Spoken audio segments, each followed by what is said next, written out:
Hi, everybody. It's Irene Kashansky here from the KB Real Estate team at Keller Williams Portfolio Realty in Toronto. And it's a nice sunny day here. It doesn't even feel like winter.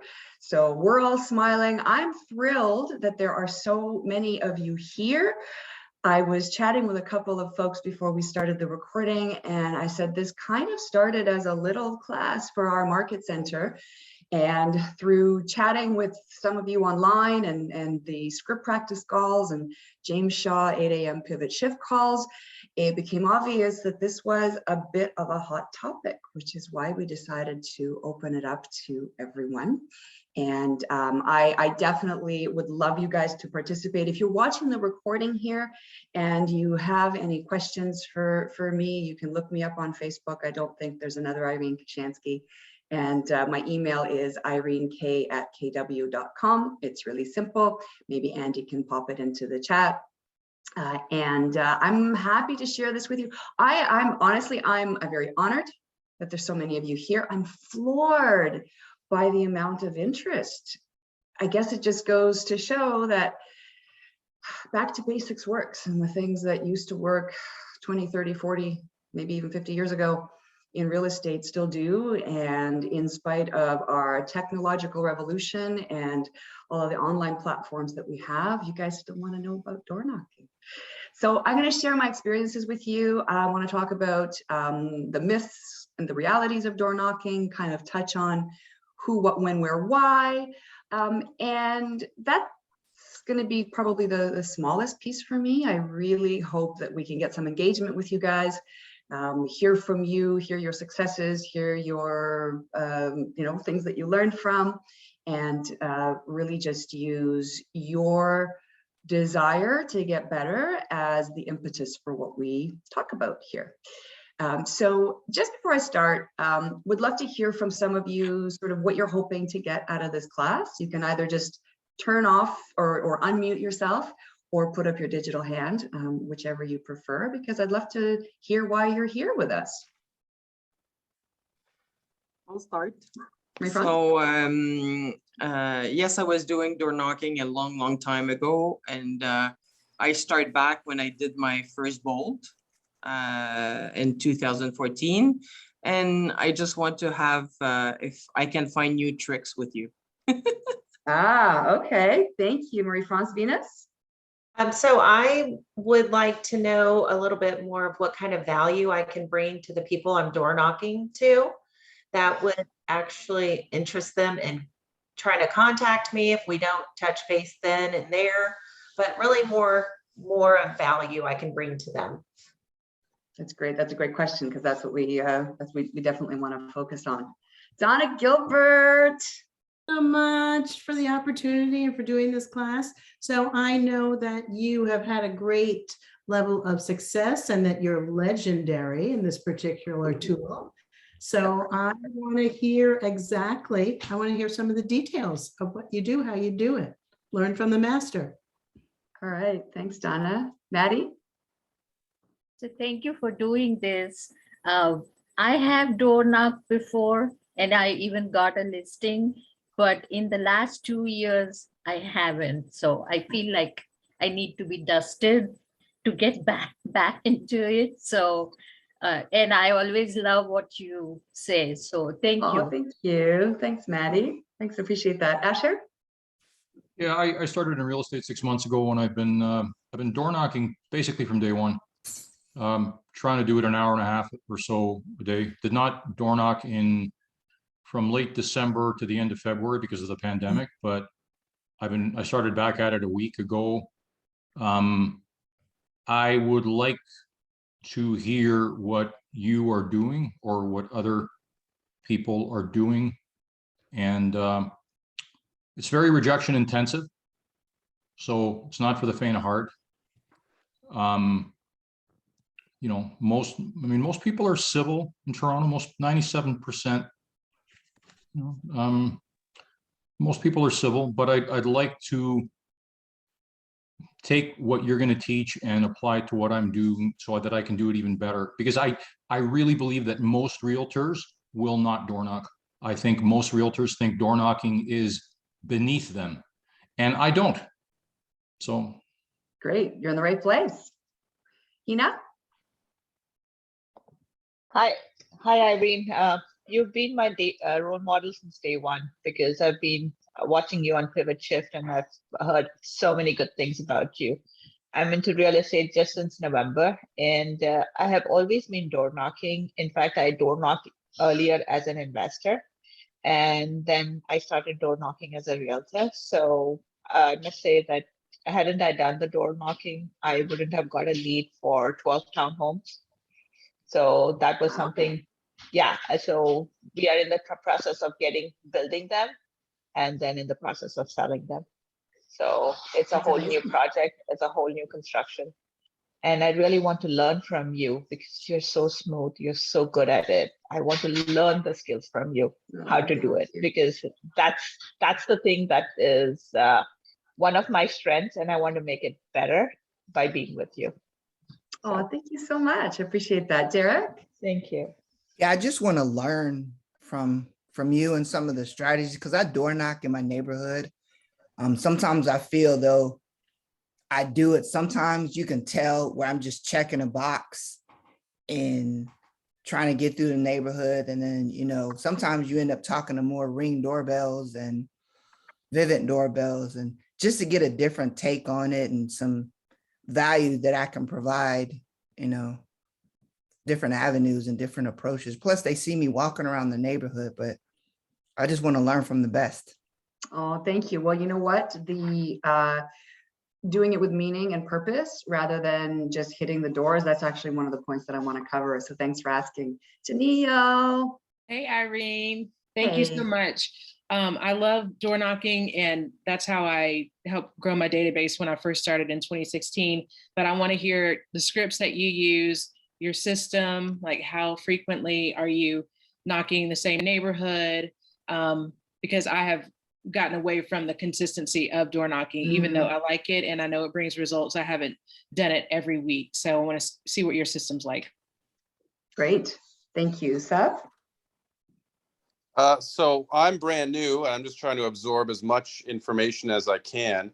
And I'm particularly curious to see the difference in strategies pre and post pandemic and how that might change door knocking.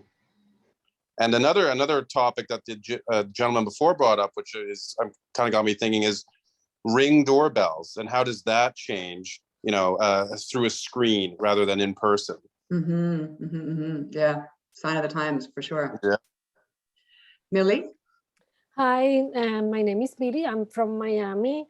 Since I got my license over 20 years ago, I find out that I love to door knock and I have fun. And actually, in the last months, I got 2 listings doing door knocking, and I have 3 leads.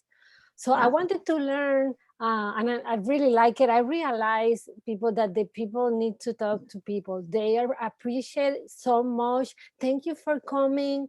So I want to learn from you, Irene, about engaging more, and also the how to handle the objection that if I sell this house, where I'm going next. So that's basically what it is. Right. Yeah. Well, that's amazing. So many of the things that you guys have mentioned are already on my list, and a couple of them aren't. So it's always nice for me to hear from you guys. And if you do have a question, you can raise your hand. I'll do my best to get to it. And Sophia and Andy are going to be monitoring the chat. So if you have any other sort of specific questions, you can pop them in there as well. So just to give you a little bit of history, in Toronto, winters are cold. I got my license on January the 7th of 1992. Yes, I was 12. And my broker at the time was wonderful. She was my mentor. And I said, so what do I do to be successful in real estate? And she said, you have to door knock. So I didn't know any better. Oh, it's cold. Okay, if I got to do this, I got to do it. So I started probably end of January of that year. And I started with a very, very small farm. I can't even tell you how I found it. It's about 250 homes. And it's kind of all I did. And because I wasn't going to be cold calling. I was very young, so I didn't have much of a sphere. So I didn't have much to do except for farming and expiries. We were allowed to do expiries then. We aren't now in Toronto. So door knocking was it. And I door knocked this farm so religiously that even after I stopped it about 15 years later, people were still calling me as if I was farming.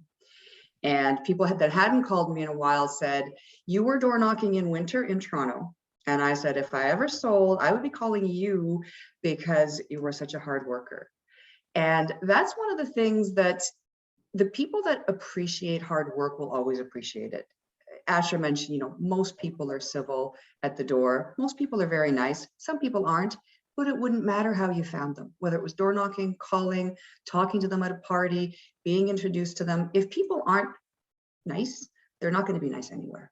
So I always set out for a door knocking session, regardless of where it is, knowing one or two of the doors I hit, the people will be mean, somebody will slam the door in my face, somebody won't want to talk to me.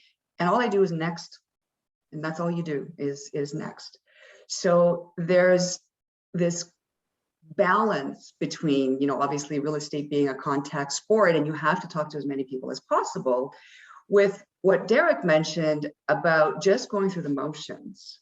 So you can hit 100 doors and talk to 50 people, but if you don't have any meaningful interactions with them, you might as well have saved that 3 hours or however long it's going to take you to do that.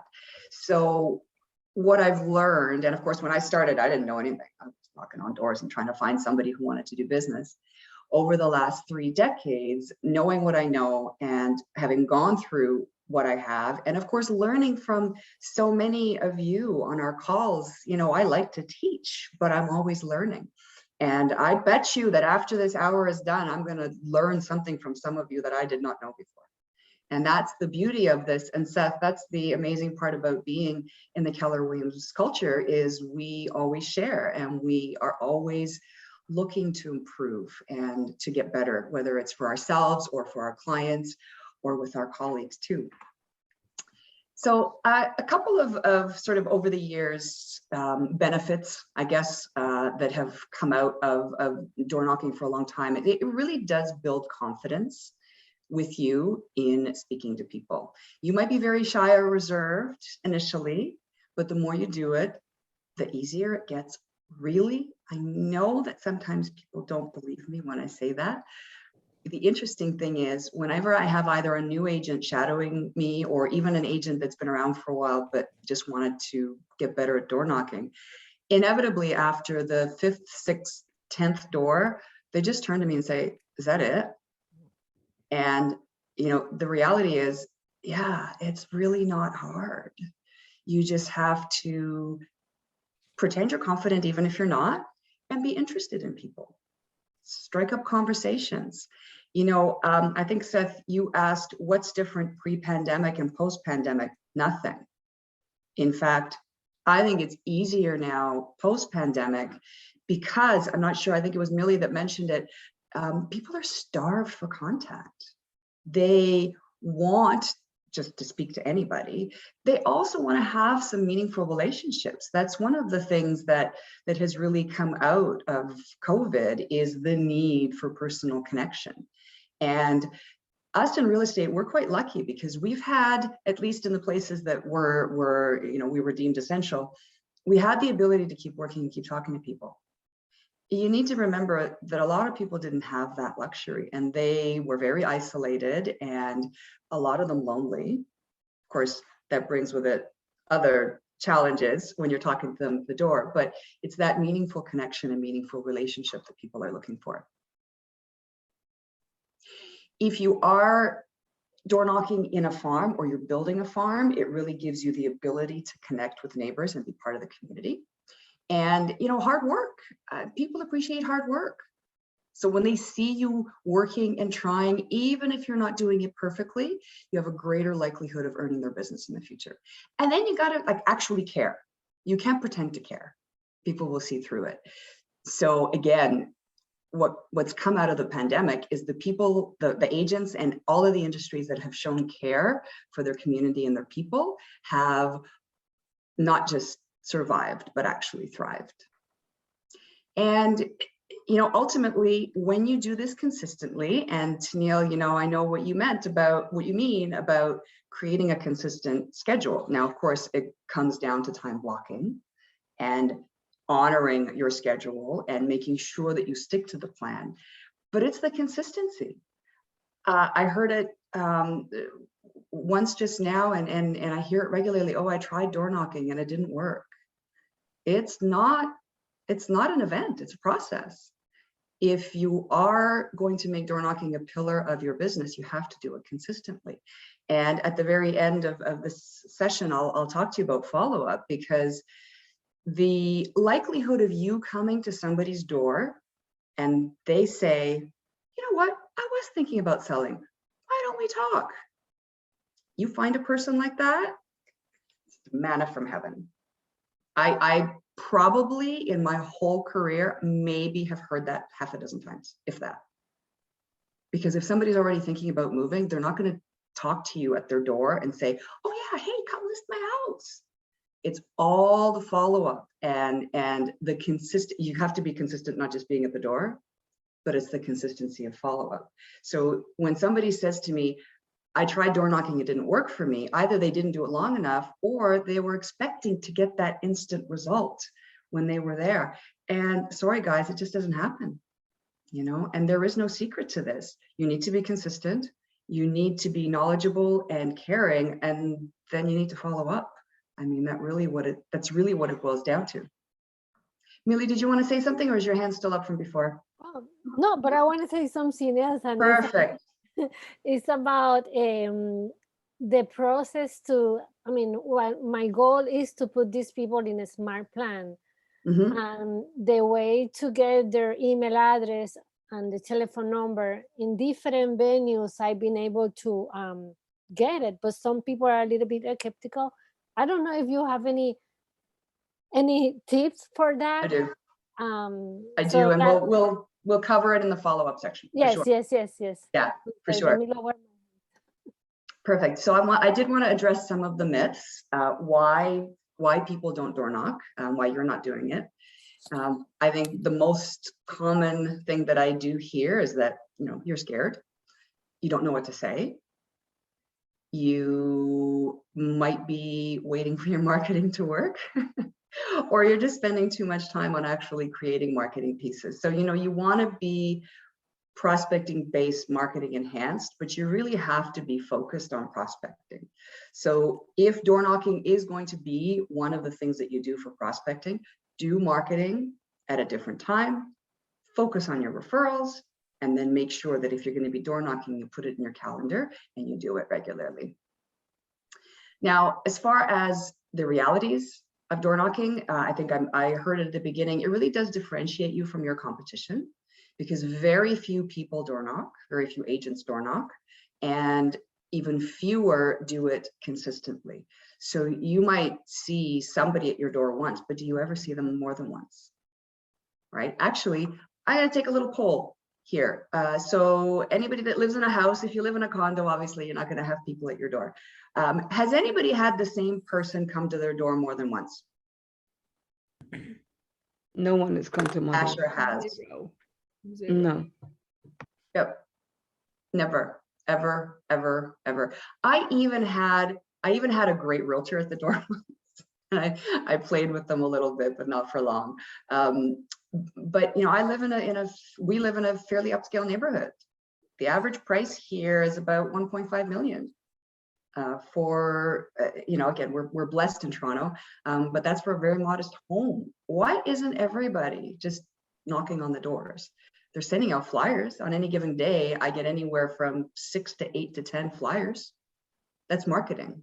We use marketing to support prospecting efforts, but prospecting is when you actually get to see people, to talk to people, to ask them questions. If you don't ask them questions, if you just say, here, I'm really, really great and you should work with me, that doesn't give them anything of value.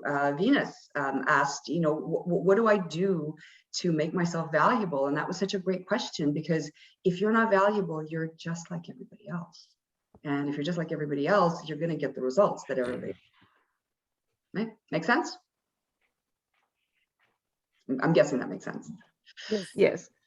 The reality, talking about giving something of value, definitely being in front of somebody and having that rapport with them gives you the ability to either give them something that you have already brought with you of value, or to find out what's of value for them. Venus, that's one of the things that I would mention to you. Where are you? You were somewhere on my screen here. There you are.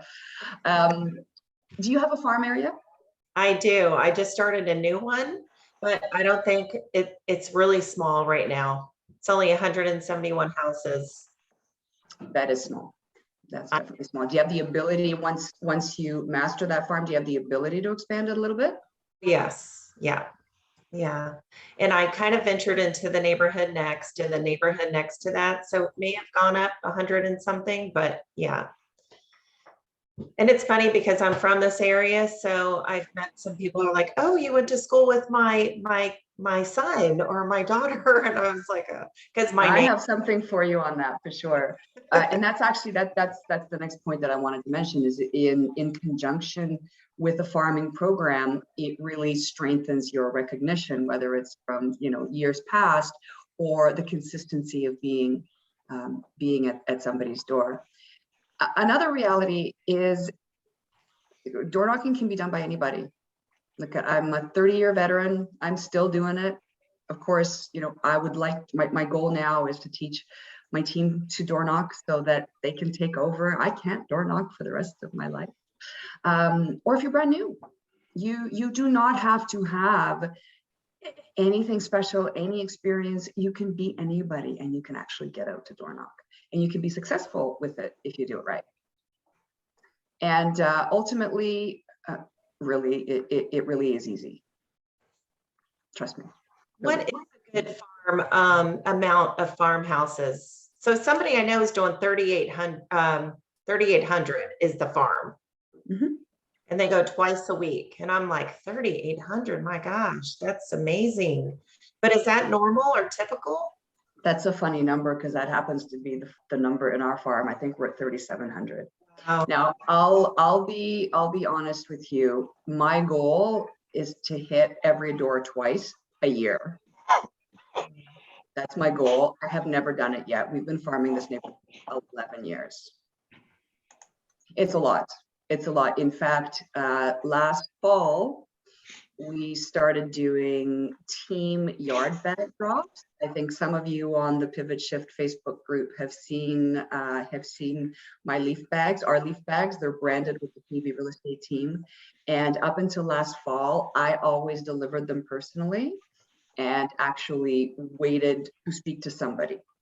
And last fall, we decided just to blast the entire farm with yard bags. So we didn't have as much interaction with people, but it was just sort of, it was more of the marketing to enhance the prospecting that we were doing. And for those of you in climates where there are actually leaves that fall to the ground, that wouldn't be Florida. It's a really great, talk about value add. Everybody uses yard bags in Toronto. And So how do you get those bags labeled? Sorry, How do you go about getting those bags with your logo and stuff on them? We have a buy company them a that bunch brands. of them, do you just stick them on there yourself? No, we actually now have a company that brands our yard bags for us. For a while, we were just buying yard bags from Canadian Tire or Lowe's or Rona, and we had a custom sticker that we were putting on them. So it doesn't have to be anything fancy. The bags have at least two benefits. First of all, getting your name actually on the curbs of the streets is one of them.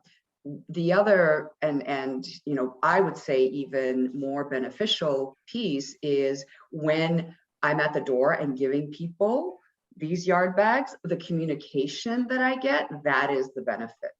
Having the yard bag there, that's secondary. But it's oh, I'm not selling. It's okay. You don't have to sell. I just have some bags for your leaves. So it's, again, getting into that habit of offering something of value. Ms. Z.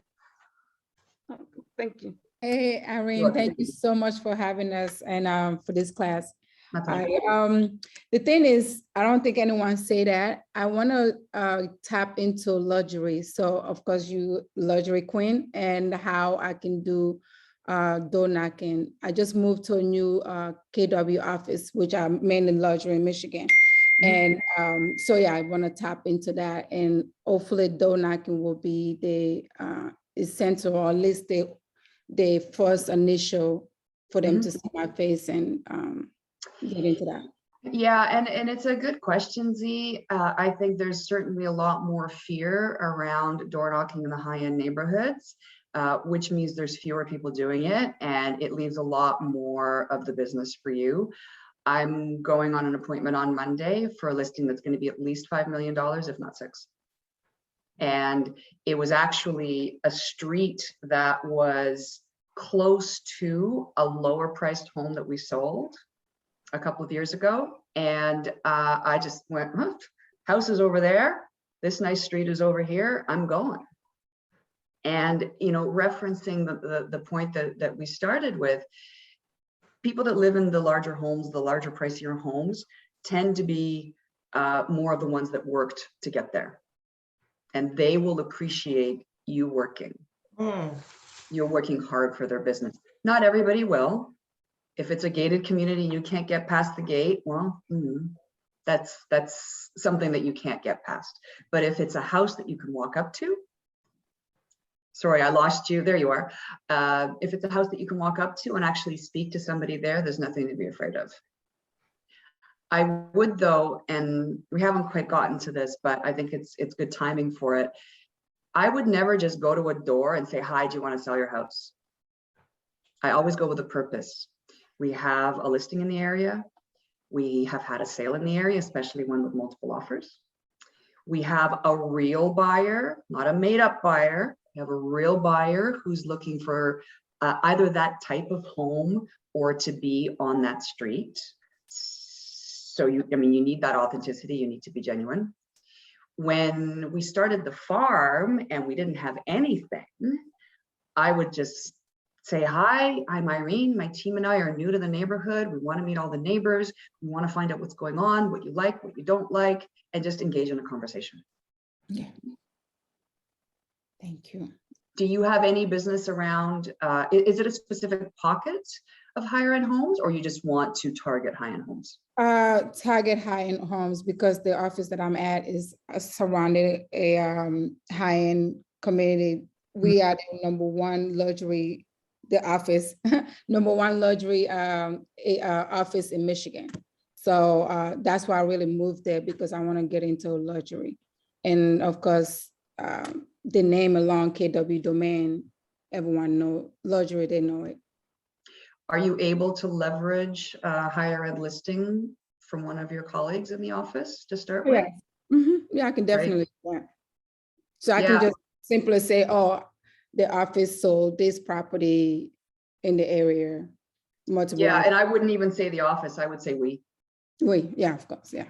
Yeah, absolutely. And honestly, when you come to the door and you look nice and you smile and you're professional and you're not intimidating and you're there just for a purpose and be authentic, you'll do a lot better than you think. Thank you. Do it, do it, do it. Kari or Kari, am I pronouncing that right? Unmuting. Yes, Kari, it is, but thank you for doing this for us door knocking, wanting to know. So I have 2 questions. I'm actually having to leave my neighborhood, which I wanted to door knock. It was like it's about over 600 homes, and I thought that was too much, but listening to you, it's not. But I'm having to leave my neighborhood. I'm having to sell my house just because I'm going through something and I have to sell my house. So would you still, and actually, as I was looking at pricing my house, I met another agent in that neighborhood, but I don't feel that she's really farming it. So it's kind of a twofold. Would you bother still door knock? I love my neighborhood. It's very difficult for me to leave. I love the homes. I love the area. And then I happened to find, like I said, another agent that's in the area. So I don't want to step on anyone's toes. And then at the same time, would you farm a neighborhood that you're about to move out of?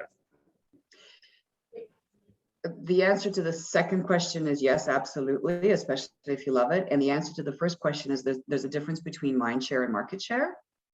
And mind share is the idea of how much business that agent does because of the marketing they do. And market share is the real business that they do. And there's always enough room. There's always room for somebody else unless an agent has in the 25 to 30% real market share within a neighborhood, and you're going to have to do your statistics for that. You have to do your Yeah, research. she doesn't. She doesn't. I've looked it up. Then you're not stepping on anybody's toes. In Toronto, there are 3 to 4 real estate agents on every single street. Okay. Yeah. As far as the would you farm a neighborhood that you're moving out of? Sure. As long as you don't want to get into too many details at the door. You know what? I'm selling my house. I'm really sad to leave. For whatever, I've got to go do this. Don't get into too many details. And then, do you know anybody that wants to move here? Okay. Right? Yeah, absolutely. We happen to live in our farm neighborhood, but we didn't start here. And I find it very, very helpful because our kids went to the school. We go to the same liquor stores, grocery stores, the same. So it helps, but it's not critical for sure. All right. Thank you. Ines? I work on a very limited budget. I'm sure just like, some other ones, but Patricia had asked earlier, I do the equity analysis and I printed it up. It's been printed on just like my regular printer. Okay. I think 100 of them cost nothing at all. And then this little thing about myself, but then I'm thinking they don't want to know about me. They don't want to know about you. They want to know what you can do for them. So that's the part where I'm thinking what kind of value, like market update type of value just for the neighborhood. And so is that something that you do, the update? So the best way that you could be of value to somebody is find out what's of value for them. Okay. Right. I think Millie asked, how do you get their contact information? Well, you need to get into a conversation first and have them agree that, yes, you guys should stay in touch. Because once they agree to that, then it's very easy to get their contact information because they want to hear from you. So I would certainly, regardless of whether it's this neighborhood or any other Venus, I would find out what is important for them. You know what? The prices in our neighborhood have gone up exponentially. Is it of value for you to find out how much equity you have in your house? Well, why would I want to know that? How long have you lived here? 25 years. Where would you move next? Wherever. Oh, if they say, oh my God, I'd never move, then you fall into the, well, would there be a price at which you'd move, right? It's all the scripting that we talk about. But it's engaging in that conversation and finding out what is helpful for them. Not everybody's going to want to know what values are. So you providing them values of homes in the area when they don't need to know that, or when they don't want to know that, it's not a value. The best way you can find that out is to ask. Gotcha. And then plan your future activities accordingly. Make sense? Yes, thank you. Is it Isa or Aisha? Hold on. It's Aisha. Aisha? Well, I started this business after I retired. So I'm on the older side. So, and don't have much, because I'm Turkish originally, but I worked all my life here, but in different sectors. So starting this, I live on my farm, I try to settle in my neighborhood, which is a gated community. And also it seems to be a high end. So there are several different categories of homes, like single homes, bigger ones, smaller ones, and townhomes. And so I tried to knock doors for when we were doing this food collection for the food bank. That was a good cause. But apart from that, I could not go and door knock, but I would love to know the neighborhoods, and because I've been living here since maybe 20 years, but I don't know anybody. That's the funny part. Nobody knocks the doors here. And there's also quite dominant people, which first of all, the turnover was great. But since there's a dominance of a couple of agents here, they told me not to go ahead, but now I realize that there are lots of new ones coming into the neighborhood which don't even live here. So what would you recommend that I can do in this case? So when you say dominant, it goes back to my question of, is it mind share or market share? So I would definitely look to see how many sales have been in the area over the last 12 months, and then find out how many of them are these individual agents actually do.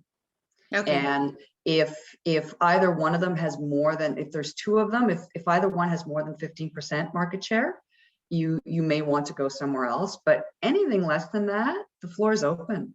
And you're in a great position. You know what? I've been living here for 20 years and I spent X amount of years doing whatever it was that you were doing. And I've never met the neighbors. So now that I'm in real estate, I wanted to come out and, you know, the weather's beautiful, whatever, make something up that's real, or say something that's real. You don't make anything up. You know, talk about something that's real, and just say, hey, you know, how long have you been here? What have you enjoyed about being in this neighborhood? Okay. Some people aren't going to want to talk to you, and that's okay. That's okay. That's okay. And you know what? I'm starting the second career, third career, whatever it is, and I'm really looking for other people who may want to move from here. Do you know anybody? Yeah. When we started our farm, keep in mind too, you don't have to door knock in a farm. Okay. Our farm is where I do the lion's share of the door knocking, but you've got new listings, new sales. You know, as I mentioned at the beginning, having a real buyer. So the great thing about door knocking is you can do it anywhere. It's just, it's helpful when it's in the farm, but there's so many other options, right? There's so many other areas that you can go into. That I never thought of. Yeah, that's a good idea. Yeah. Marie-France? Thank you. Thank you. Oh, no, now you're on mute, Marie-France. You weren't muted, now you are. Sorry. That's okay. So, when I was telling you at the beginning that in 2014, when I did Bold, in Bold, you have a script for door knocking. And it's really great because, you know, if you don't have a listing, if you didn't just do a sale, or you don't have any buyer, it's a very generic script. And it says that, you know, it's the Keller Williams question. Do you know anybody who wants to buy, sell, or invest in real estate? And I know that some may have, you know, some people sometimes are rude and they want to close the door on you.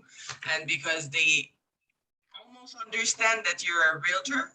So usually I start to smile and I say, you don't know the question I'm going to ask, you know, because they are so sure that we're going to ask them if they want to sell.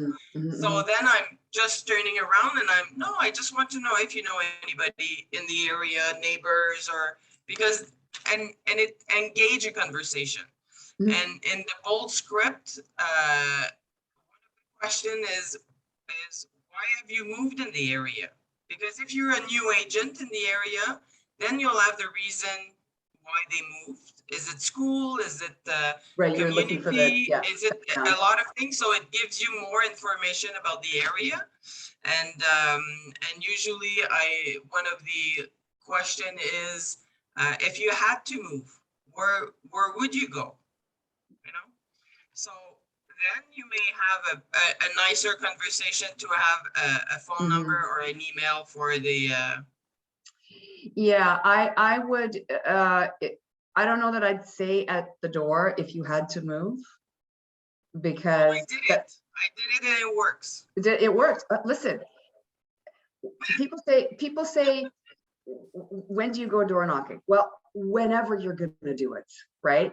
People say, what do you say? Well, play around with different things. You know, what might work for me might not work for Marie-France. Absolutely. And you know, the reverse. The more you do it, the more consistent you are, the more you can play around with what to say and what not to say, the more you'll fall into a groove of what's going to work for you.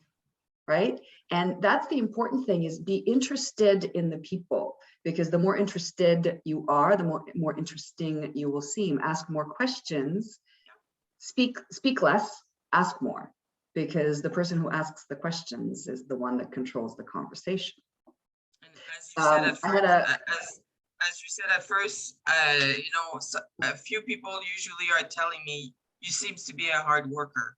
If I need to sell, I'll call you. yeah, that's great. Who have we not heard from? Hina. Hi, Oh, we yeah, did hear. I mean, Yeah, hi. in terms of providing value, as we've been always talking, is that what value, it doesn't even have to be related to real estate, because if you're farming your own neighborhood and you see some new people come in, they might even ask you, it's like, oh, I'm looking for a school for my child, or something like that, like, you know, and then if you have experience, just feel free to give that information to them, because later on these people may be able to connect you to others who are willing, or they are able to get to business with you in future. Yeah, that's great. I'm glad you mentioned that, Ina. Is it Ina or Hina? Hina. Hina. Hina, Hina. Part of what we're putting into place now in our farm, we're calling it the welcome wagon. So anytime there's a sale that's not ours, either one of my team or I will go to the door and welcome them, say, you know what, we're just a few streets over. We welcome you to the neighborhood. We offer them a list of our preferred professionals. Do you need anything? Do you, what is it that you need that we can help with? So we build goodwill, even though, I mean, obviously they've just moved into the neighborhood, right? They're not going to be moving again for a long time, but it does build that goodwill and makes you more valuable long-term. You know what? I'm just a couple of streets away. Whatever you need, let me know if I can help. Thanks for that, Hina. Kari? Thank you, Irene. You're on mute still, Kari. Thank you. It was following up with, I believe it was Venus that asked the question. So I'm farming, or I'm door knocking my neighborhood, and you had said, they don't want to know about us. They want to know, kind of what we can offer them, or what information we have that would. So when you look at a neighborhood and you're just starting, like, where would I start? Let's say, this neighbor, I want to get to know them all. I want them to know that I do care, because that's genuinely who I am. But if I want to be most efficient with my time and with what I'm putting out, would it be a good place to start with like a newsletter of some sort? Or, if I'm going to do a market analysis, do I just do it for everyone? I guess knowing what to do on the onstart to provide value to everyone, because I can't streamline everything because I don't know anyone yet. Does that make sense? No, and the best way, rather than just blanketing a neighborhood with information that might actually just, make it from the front door into the recycling, asking people, I'm new to the neighborhood. I've seen the prices improve dramatically over the last 2 to 3 years. You use whatever number it is that you like or that you want to use. Do you have any interest in finding out what's happening with prices in the neighborhood? Right. Okay. And engage in a conversation, because again, if you start giving them things and they don't need them, you're not beneficial, you're pain. Right. So basically, yeah. So as I'm door knocking, I'm really just getting to know what most people want, or what, the need is, maybe, or am I thinking right? Hello? Sorry. Yeah. Sorry. Repeat one more time. Oh, I said, so basically what I'm doing when I'm door knocking, that I'm getting to know the neighbors and getting to know what they want. I'm getting to know what the general need is of everyone, and then coming back and, okay, I heard this. That's I heard the part that. I didn't hear. Grab Yeah. that. Okay. Yeah. All right. So here's the thing, and I want to share, and Millie and Venus, I'll get back to you in a minute. Staying in touch, following up and staying in touch. So I do want to show you my very, very high tech way of getting people's information. So I'm going to share it with you right now. The trick, I shouldn't say the trick.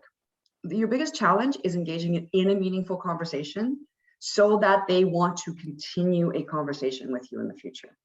So let's say I will just use a because not all of you are farming. Everybody can find a new listing or a sale. You know, Mr. Homeowner, we just sold the house down the street. We had 5 offers. We have 4 people that still want to move into the neighborhood. Do you know anybody who might want to move? No, I don't. That's typical. Oh, you know, I really appreciate you thinking about that. How long have you been here? Oh, you know, I've been here for 20 years. Oh, 20 years, that's such a long time. Where would you move to next? Right, as opposed to what if you had to move? I think Marie-France said, where would you move to next? Oh, I'm never moving. I'm gonna die in here. Don't ask when that'll be, because that's rude. Well, you know, I don't know. Maybe I'd move to the water. Maybe I'd move here. Maybe I'd move there. So you've already taken them to a future, a positive future. So if they can imagine being somewhere else, it means they've been thinking about it. Well, I'm going to move here, I'm going to move there, I'm going to move bigger, I'm going to move smaller. Oh, that sounds pretty interesting. When do you think that might be? Like, are you thinking in the next year or 2 or beyond that? So you're looking for people who are thinking about a move. What I had mentioned at the beginning of the session, finding somebody who's actually ready to move right now and they don't have either a plan in place already or at the very least an agent that they're going to do it with, is very, very low. You're looking for signs of people doing something down the road. And from there on, the follow-up system is a smart plan and command, a series of phone calls, emails, mails, mail pieces, whatever it is that you're going to put in place. However, I do have to share with you my very, very high-tech way of staying in touch with people. So who am I gonna pick on here? Okay, Tennille. So Tennille has said to me she might be moving in the next couple of years. Oh, that's great. Well, listen, I know it's not gonna happen anytime soon. When you do move, do you have a real estate agent that you trust who will help you with the move? Well, I got my cousin, right? Which means nothing, because the next question is, but would you trust them with your largest single asset? Oh, I've never used them. All right, so it's always asking that next question. Do you know what? I have an amazing agent that I've been dealing with for 20 years and I would never make a move without them. Great, I'm so happy to hear it. There's so few great agents in the city. I'm happy that you have a good one. Here's my business card in case you ever need a second opinion, and leave. Which is different from, well, you know what, I had an agent that helped me buy this house and, you know, I'd probably use them. You know what, I really appreciate that loyalty. When the time comes, would you be open to a second opinion? Would it be prudent for you to actually have another meeting just to make sure that you are getting the best service? Oh, maybe. Great. Well, you know what, I won't bother you. You said you're not moving for 2 years. Is it okay for me to call you in a year's time? Now, you never wait a year to call them, but it's a lower stress, lower aggression way to actually get somebody's contact info. Because if you say, you know what, I'm not going to bother you, let me try you in 6 months, a year, a couple of years, whatever it is, you just take them to the place where they know you won't bother them. And then after many, many years of trying all kinds of high-tech systems, this is what I get their contact information on. Can you guys see my little Excel chart here? We've tried, I used to walk around with an iPad. We used to print out all of the information from the provincial registry. We tried so many different things. I tried apps on my phone. This is what works the best for a few reasons. First of all, it's really easy to stand there and make notes with a pen. Something about having a clipboard makes you look less threatening than having a piece of technology in your hand. And ultimately, I have this little binder. I have my clipboard with a piece of paper. Oh, okay, let me just jot down your phone number. Open it up and write, and you're talking to them. You're looking at them as you're writing. There's that connection that you don't have when you're trying to do something electronically. Now, of course, you have to write carefully because then you have to be able to read your writing. But ultimately, you know, we talk about what's going to be most effective, and it's what you're going to use, right? So after all of these years and years of trying to figure things out, that's what works for me. If you have a phone or an iPad or a Remarkable or whatever it is, that's fine. But I just wanted to share with you that that's all I do. And there's a spot, you know, for the house number, for the person's name and the contact information. And that's it. Can we And get a then copy of from that? there, I mean, the follow-up system, obviously that's going to be another whole course.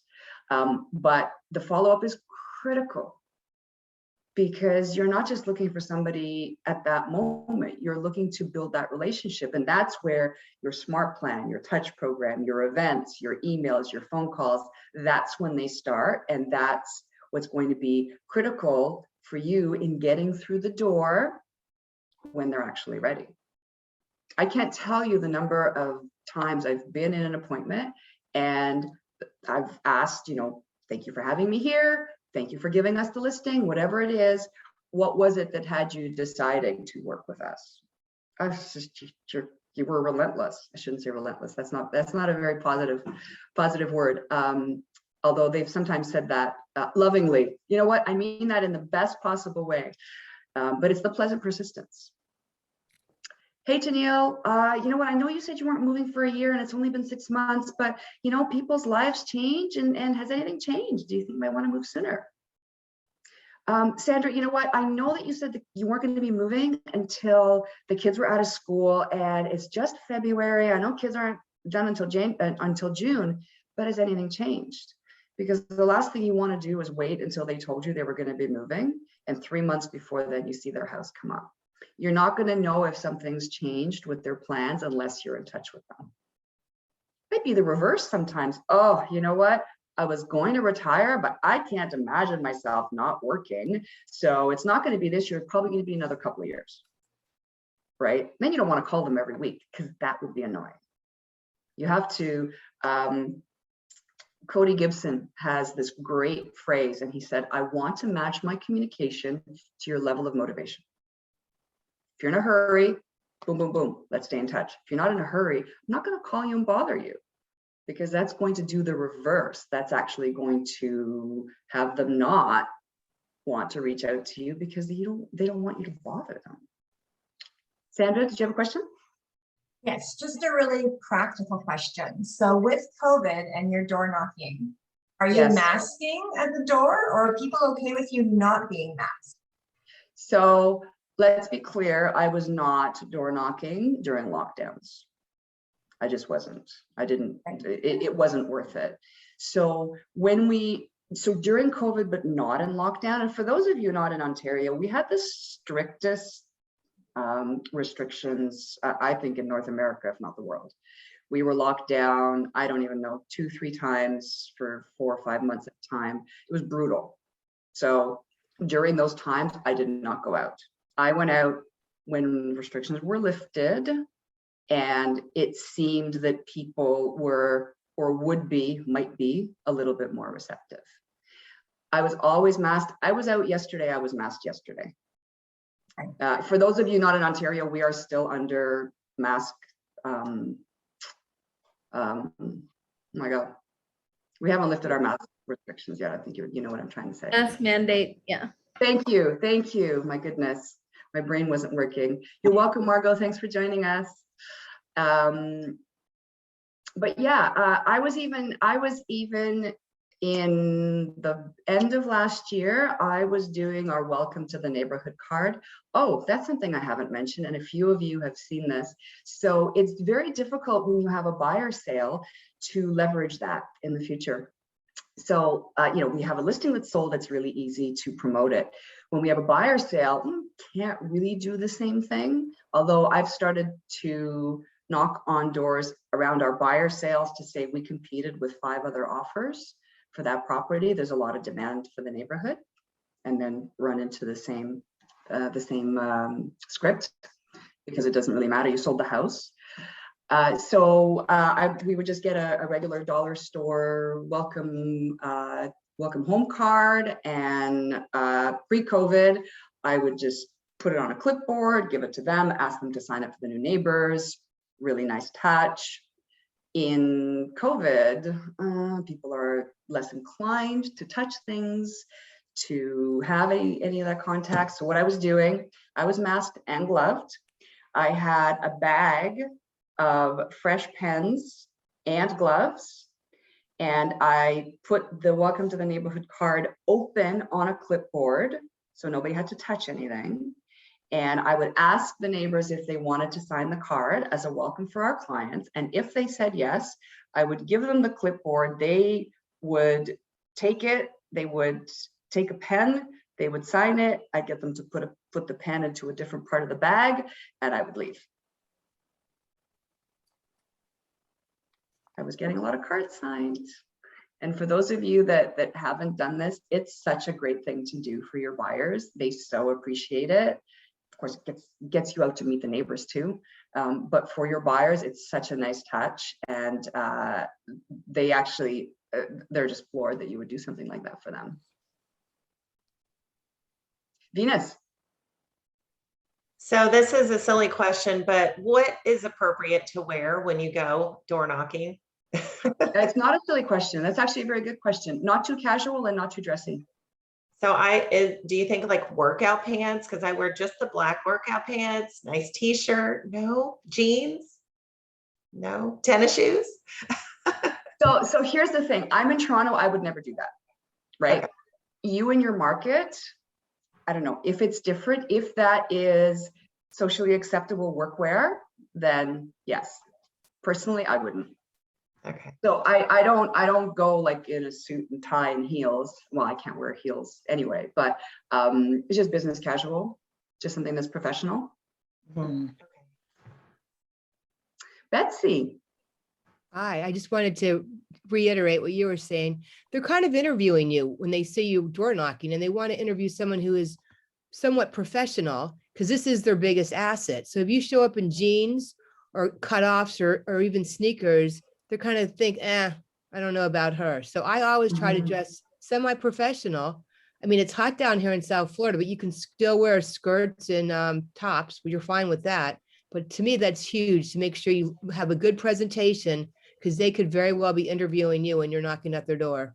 Yeah, that's actually, that's a really great statement. Thank you for that. And Z, that's something for you to keep in mind too, when you're going to really high priced homes. You also don't want to be overdoing it too much, because you never know who's living there.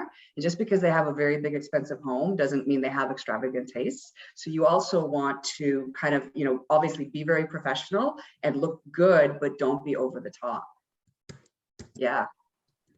Patricia, did you want to say something else, or was your hand up from before? Oh, no, it was just up from now. Okay. As far as your marketing for your yard bags, where do you get those from? Apologize. You know what? It's a company in Canada. I can post it in the chat when we're done. Okay. And I looked up I looked up a quick Google, and Uline does it as well for those here in the US. I do remember seeing that. Yeah, I just looked it up real quick. I'm like, oh, okay, that's an idea. And then as far as your sheet that you track people, can you share that so we won't have to reinvent the wheel? No, for sure. Yeah, I'll do that. Yeah, and for sure. As far as what she was saying, as far as what to wear, we have here in the Midwest and in the South, they have a thing called smart business, where you wear nice jeans, some nice either Skechers or a nice shoe, a blazer, your name tag. You can wear a KW shirt if you wish, but something like that would be acceptable as far as what to wear to go around. I think that's so personal, Patricia. I think I think you need to do what's right for you. Exactly. Yeah. Sherry? Okay, my question is, do you hand out business cards? Because when I started door knocking before, I had business cards, but I quickly ran out, which was fine. But I have an e-card that I can text them. So which do you do? I ask them if they would like a card, and I always give them a card. I will very rarely say, here's my card. I will say, would you like a business card in case you hear of someone else that might be moving? Right. Or would you like a business card for ... Yeah, right. I think ultimately people do like that paper. And you know what? Because I know we're running out of time, I do actually want to share with you who qualifies for me in my head as as either a lead or somebody to stay in touch with. It's somebody who said, no, I don't have an agent if I'm going to move. Somebody who said, I'm thinking about moving, or somebody that may not be moving, but you have a really good rapport with at the front door. And you know what, Derek, I know you're not moving, but I really enjoyed our conversation. If somebody that you know needs a real estate agent, do you have somebody that you would recommend to them? And they're like, no, I don't. You know what, I would really be honored to earn the right to be that person. Can I touch base with you, you know, every few months, maybe send you a few important bits of info so you see how I work, so that when you come across someone who needs an agent, you can think of me. Okay, great. Now you get their contact information. If there's no reason for somebody to give you a way to get in touch with them, they're not going to give you a way to get in touch with them. So it all goes back to asking the questions. Make sense? It does. I have one more question though. So yes, sure. When you're door knocking, you're not necessarily getting everybody's contact information, if that's my understanding from what you just said. Exactly. I'm only getting the contact information from the people who are either moving and will consider us when they move, or they're not moving, but they will consider us to refer to others. And if it's, so the only time I do something that's slightly bit different is in the farm. You know what? It was so nice talking to you. What was your name again? And I'll just jot down the first name, because then I know I'm going back to the same streets over and over again. I don't need to know Sherry's last name, her phone number, her contact, her email address. I don't need to know any of that if she's not moving. But if I come to the door, I can say, hey, Sherry, remember me? I was here 6 months ago. Right, and that makes sense, especially if you're farming and door knocking your own neighborhood. You're getting to know the neighbors because you're going to see them. Exactly. Yep. Okay. All right. Millie? I just want to say that I learned in the family reunion, one of the workshops was about create your own event in your community. So I pick up on that one, and I'm going to have a garage sale this Saturday. So I decide to door knocking. I invite the community to the garage. That's great. Garage sale. And also I talk about real estate. I said, I just moved here. I'm a local real estate agent. Would you ask my business card in case that you have a future real estate need? And if they are conversational, I also leverage and I say, if they, no, I don't want to move. No. I say, who do you know in this street that any rumor that you heard someone that might planning to do some move this year? So try to leverage people that want to talk. So if you're doing a garage sale or a content sale, what about asking them if they want, if they want to be part of it or have any items that they may want to sell? Right, I did it actually. I said, would you be motivated to do your own garage sale? So we create in the community, like a community garage sales, and they love the idea. Let me tell you, for you guys to live in a community that is small, people have junk and stuff to sell.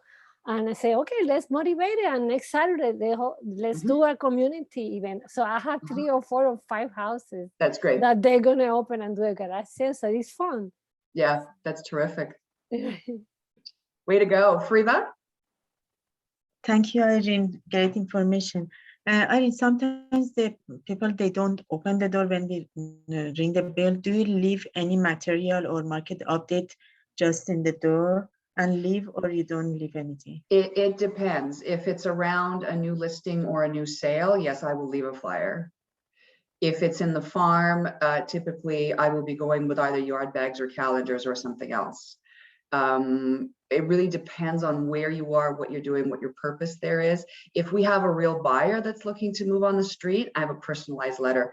Dear neighbor, we are working with a family who's looking for They just lost out in competition on the house on whatever street. The more specific you can get, the better. You know, would you consider selling your house? Or if you wouldn't, is there anybody else in the neighborhood who has a house like whatever it is, townhouse, bungalow, whatever? Is there anybody that you know that has a house like that who would consider selling it? And I just leave that letter.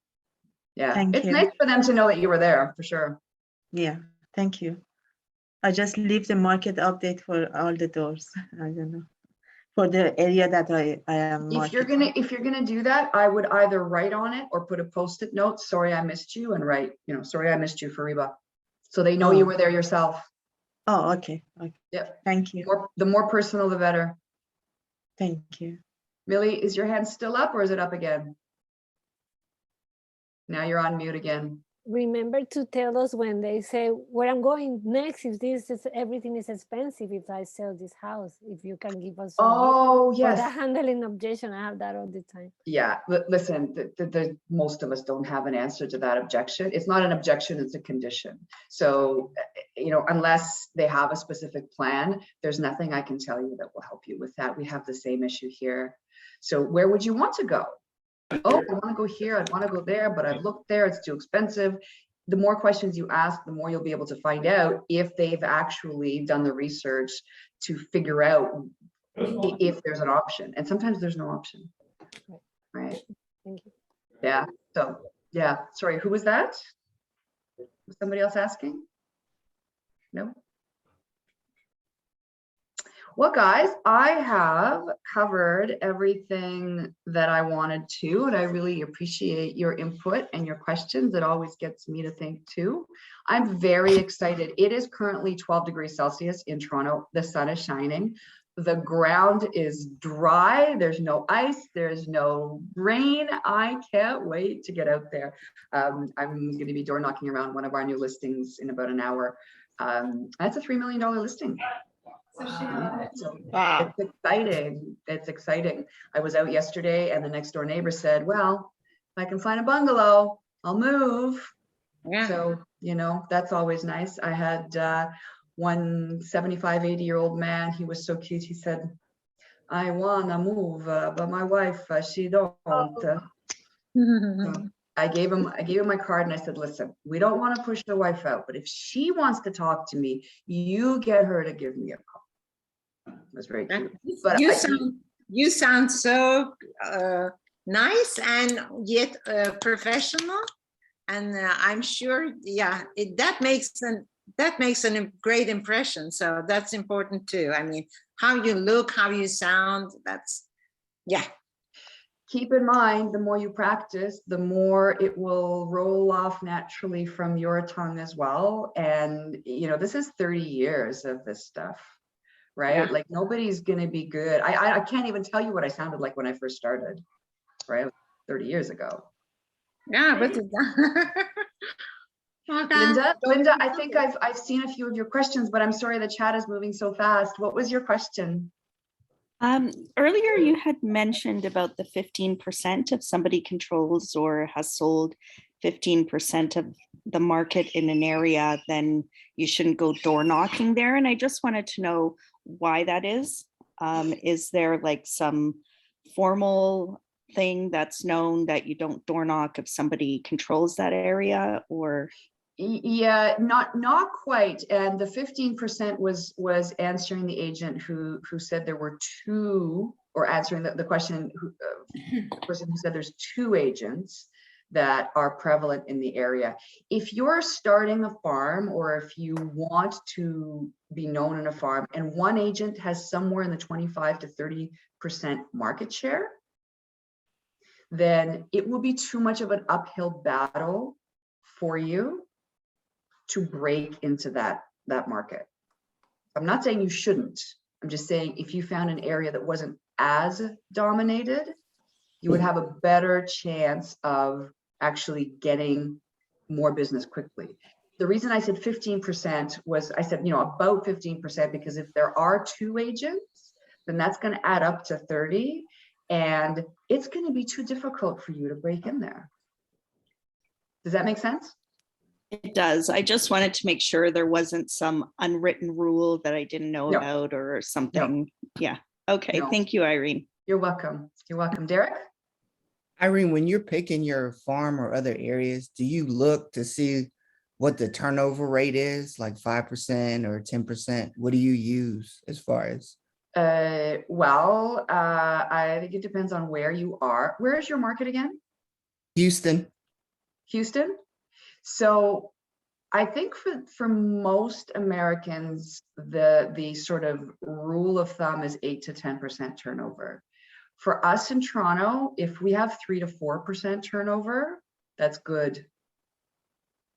That's also why our farm has to be bigger than most. So last year we've got about 3,900 homes. And I believe last year we had 121 sales. Now, out of those 121, our team had, sorry? So the buying agent, hey, how are you, Wayne? Kari? Sorry. Okay. I thought that was one of you asking. Out of those 121, we had 14 listings. And that's nowhere near 25%. And sometimes when I'm at the door and I'm talking to people, they say, well, you're a celebrity because you sell all the homes around here. So it's very funny, like that's less than 15% market share, and they think we sell everything. So I can't wait to get to 25%. But that's because maybe you're on the high end of the market? Is it, I mean. No, we're just prevalent. We have a flyer going into the neighborhood every 2 weeks. Okay. The only time we have, like, I think we do one in July and one in December, but other than that, every 2 weeks. So whether it's in January, it's Y list early. In May or April, we do Red Day. We have a skating party. We have a lot of other stuff in addition to our listings.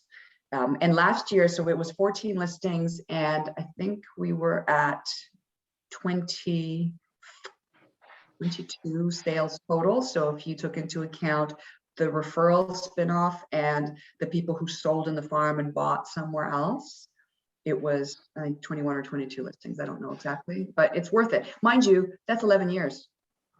That is 11 years of flyers, door knocking, yard bags, and a lot of events. So it needs to be consistent. Yeah. Right, going back to that consistency. Time. I think I need a shorter time. Yeah, I have 5 years for myself. Yes, I said what you really should be focusing on is getting to know the people and asking them who else they know in the area who might be looking to move.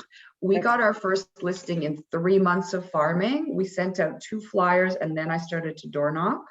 And one of the neighbors, pointed across the street and said, oh, sad, parents died, son died, they're going to need to sell. So I cross-referenced and found them, but I would have never found that opportunity if I didn't ask. All right, thank you. Asher? Oh, yeah.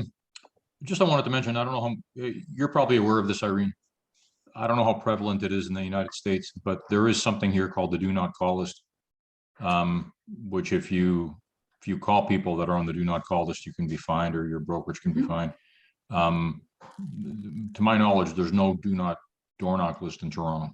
There isn't. So I look at some streets sometimes that I want to phone, 3/4 of the street is red listed, meaning you are not allowed to call them. But unless somebody has a sign on their door that says no soliciting, you can knock to your heart's content. So it's a way to circumvent.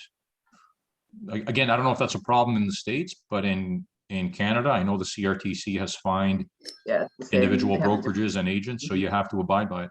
Yeah, you know what? I knock on all the doors, even the ones that say no soliciting. If they, first of all, sometimes the previous owner put that up there, not them. And secondly, our last house, my husband put a no soliciting sign on our door because we were getting so many unsavory people coming to our door. He got fed up with it. I'll knock on the door, and if the person comes and smiles, hey, you know what? I'm so sorry. I knocked and then I saw your no soliciting sign. I hope it's okay. And then I just launch them to my question. Because when most people, and like you were saying, the 97%, most people just don't want to be bothered. There's very few people that don't want anybody coming to their door. Again, maybe a dozen times in my whole career, somebody has said to me, did you see that sign that said no soliciting? Oh, you know what? I didn't. I'm so sorry to bother you. Bye. Right? Like, that's it. Very few people are outright mean. Very few. Very, very few. We do need to close off. Venus, do you want to close us out with something interesting? Say, so the coach that I'm with says, if somebody says, hey, listen, you're not supposed to be selling in this neighborhood. We say, was that me? Nope. Sorry. We say, well, I'm not selling anything. I'm offering my services. And that kind of stops people right there. I've noticed it's like, and it stops them from asking that question. Do you actually have any kind of rules that say you shouldn't be selling somewhere? Like in front of the neighborhoods, they'll have signs that say no soliciting. And then the people at the door will have an extra, some of them will have no soliciting. So they'll typically approach, you're not supposed to be in the neighborhood selling anything and soliciting. And I just say, I'm not selling anything. I'm offering my services, which are true, you know. Yeah. Yeah. Whatever you can do. Listen, guys, I mean, it's a contact sport. It's the more people you talk to, the more relationships you can establish, the better you'll do. There will always be people, circling back to how we started, that aren't going to want to talk to you. They're not going to want to do business with you. They're not going to want to have anything to do with you. Just move on. Find the people that know you, like you, trust you. They want your opinion. They want your help. They want you to take care of them.